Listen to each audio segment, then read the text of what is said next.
And we're live in three, two, one, action. Construction Career Crew, how's it going? It's Antonio. I'm back with another video, a little bit of a follow-up from today. We were doing some backfilling. We are waterproofing the footing of a building right now. And so we do everything. We do the excavation. Um, we pressure wash the ICF. We add primer. We add the Resisto skin. We add dimple board over that, fasten the whole thing, and then backfill. So what you were seeing there was our backfill operation. We used the 308, we used the John Deere 329 as well, and we use a 1,000 pound packer with, of course, shovels and rakes. Speaking of shovels, you want to be an operator? Get good on the shovel. I guess there's really two routes to get into equipment operation, but at the end of the day, you're going to be on a shovel. I mean, at least the way I came up in the trade, if you can call it a trade, in the occupation. So there's basically two routes to get into equipment operation, and there's through being a laborer. Um, Most times, the best equipment operator is the best laborer. Just because if it's a small operation, you typically promote your better individuals. Um, your very skilled laborers will go into equipment operation, things like that, because they've kind of already proven themselves in the field. They're given a little bit more responsibility by using fancier equipment, basically. That's really all it is. And there's the direct entry route. And what I mean by direct entry is now, in my jurisdiction at least, there is a heavy equipment operator ticket, which I also have. Um, I'm one of those operators that I came from. I'm a new school operator. You have the certification, you have the ticket for specific machines, or it covers a bunch of machines at once, and you're away for a while doing the course full time. So you can go in as a direct entry, or you can go in from as a laborer. 9 times out of 10, your laborer is going to be the better operator, just because that time as a laborer in the field, they become familiar with the machines. However, if you come in as a ticketed operator, let's say right off the streets, and you go get your ticket at the union or the school or wherever it is, and you hit the construction site, I'm going to take the laborer every single time. The thing is you don't get into equipment operation, you don't go do this course, and they're going to throw you into a piece of equipment. That is a lie. I think the only time that's going to happen is if you're like the owner's son or something like that at the company, you know, or you have a very good in.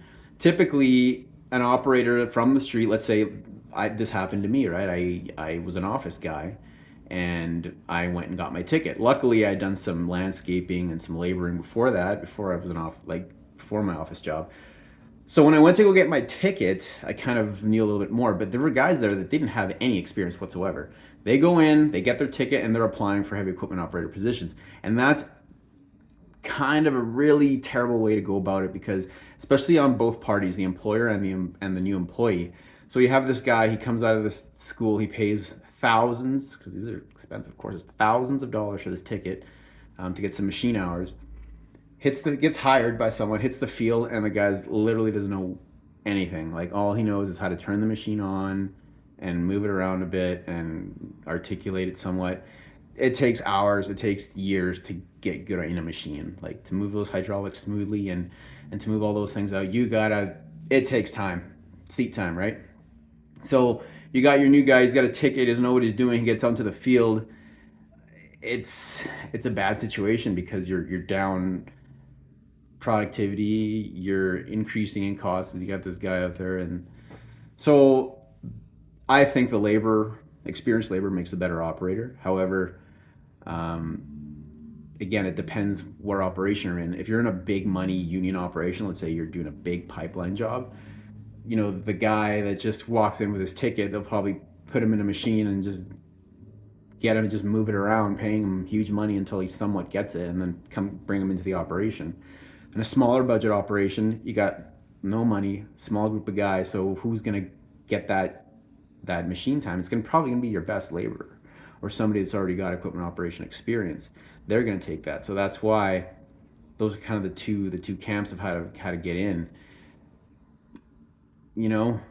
I would say be a good laborer before I get your ticket. Honestly, that's probably the best thing I would say, unless you're lucky enough to be in an outfit where they will take you off the street and make you a dedicated equipment operator. That means you go out with the equipment, you literally just run it, and then when it shuts down for the day, you go home. And I don't know about those types of operations because that's an expensive way to run a crew. Typically, the way I've operated is I am the equipment operator. I come out with the equipment, do whatever the equipment needs to do. When the equipment's done for the day, I park it, load it on the trailer, whatever's going to happen, and we go in with another crew to help them out or to help them finish up for the day. It's very rare that the machine stops and I pack up and I'm like, okay, see ya.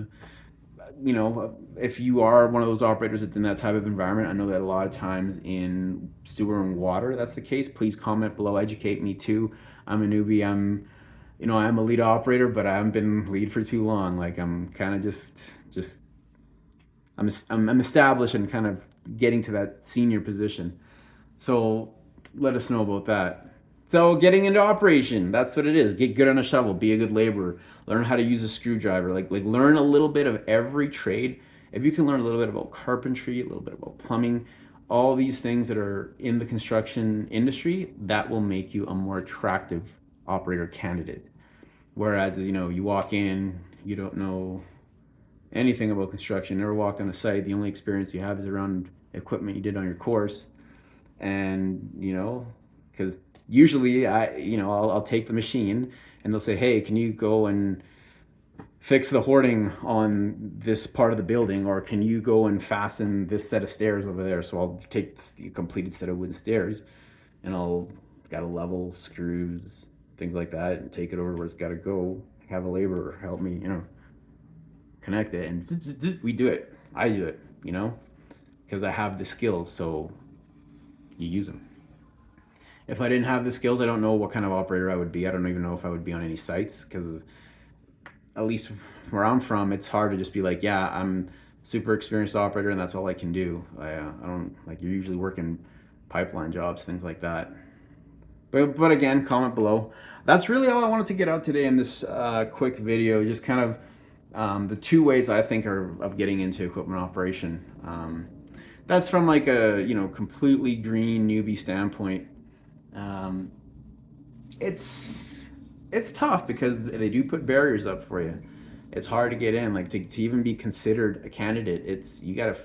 You're competing against a lot of guys that want that seat. Like how many? Like it's equipment operator. Who doesn't want to sit in a big cool machine and move dirt and shape things and carry things and like do that and feel that? Everybody does. So it's a lot of competition. So whether you're going in straight from school or you're going in as a laborer, I would say mix those two together. Make yourself as attractive.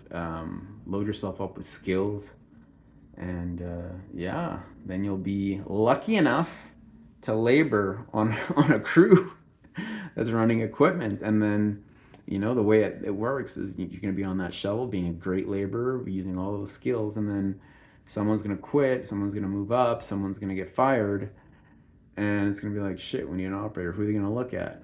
You're going to look at the guy that's showing up late, doesn't have his equipment ticket, talks a lot, stands around a lot, and wants to get in the machine. No, they're going to go after the guy that's probably been labor, probably has a ticket, showing up, using all those skills. They're going to have the confidence in that individual to put them in that $250,000 piece of equipment, whatever the size it is. Equipment's not cheap. And trust them with running it. And not only that, but running it efficiently and productively. Because on a construction site, time is money. And these things, whether you are owning your own equipment or you're renting it, that's money. And your operators aren't cheap. That's all money. So it's all time and money. All right. So thanks for watching this video. Please click the like and let's subscribe. Click subscribe. Hit the bell and like the video for the algorithm. That's it. We're gonna throw some more shorts up tomorrow. Not sure what's happening. I think we're done that section of waterproofing. So I believe we're gonna be digging out pillars. So stand by for that. And thanks again for watching. We'll catch you on the next one.